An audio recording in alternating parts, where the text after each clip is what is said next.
Today on the Bitcoin 5, Michael Saylor reflects, the Senate race is on, Japan's pension fund breakthrough, short squeeze, and Saylor's calls for Bitcoin unity. Like and subscribe so you get this daily Bitcoin briefing in your feed each day. Let's go. Before the stories, the Bitcoin price check. Current price, about $64,000. Bitcoin has shed 16.8% over the past 4 weeks, dropping from about $77,000 to current levels, the most significant move in our time frame. However, zoom out to the 4-year view and the narrative shifts dramatically.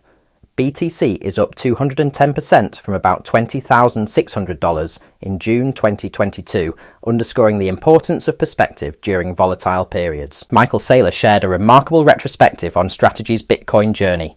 In October 2022, with Bitcoin trading around $20,000, the company held 130,000 Bitcoin worth $2.6 billion, and MSTR stock traded at $24, split adjusted.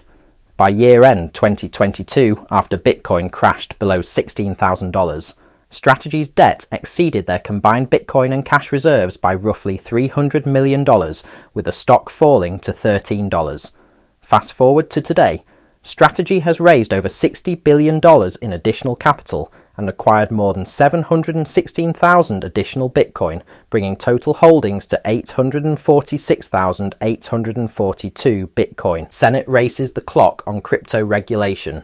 Before recess, the US Senate is conducting emergency meetings this week in an 11th hour sprint to finalize the Clarity Act before their window closes ahead of August recess.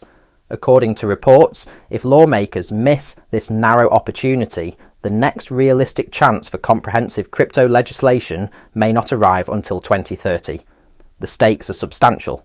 Without federal clarity, there will be no definitive rules for institutional crypto participation, no legal classification for Bitcoin, stablecoins or tokens, and continued regulatory uncertainty. Japan Pension Fund breaks ground with 1% crypto allocation.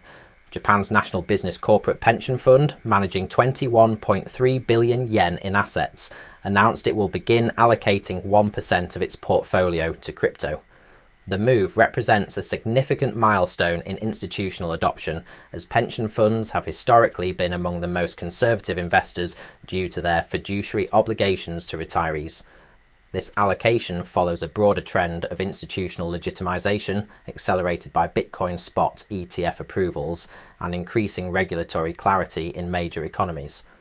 Japanese institutional investors have traditionally been cautious with alternative assets, making this announcement particularly noteworthy. Weekend liquidations, $50 million in shorts, wiped out. Bitcoin delivered a classic low liquidity weekend pump, liquidating $50 million in short positions within a 60-minute window. The rapid price movement caught over-leveraged bears off guard during characteristically thin trading volumes that define weekend crypto markets. These swift liquidation events often trigger cascading effects as forced buying from liquidated shorts pushes prices higher, triggering additional liquidations in a feedback loop. Weekend volatility remains a persistent feature of 24/7 crypto markets, where traditional finance participants step away, but algorithmic trading and retail speculation continue unabated. Saylor calls for Bitcoin unity as debates heat up. The comment comes amid ongoing discussions within the Bitcoin community about various technical, philosophical, and strategic questions, from Layer 2 scaling solutions to corporate treasury strategies to self-custody versus institutional participation. Saylor's message highlights the risk that internal disagreements could distract from Bitcoin's broader mission and adoption trajectory. With the vast majority of global capital still outside Bitcoin's network, he's arguing for strategic focus on growing the pie rather than fighting over slices. For Bitcoin, the signal is that corporate balance sheet adoption is becoming more deliberate, more liquid, and more institutional. That's today's Bitcoin 5. Let me know your favourite story from today in the comments below, and subscribe now so tomorrow's update lands directly in your feed. I'll see you tomorrow.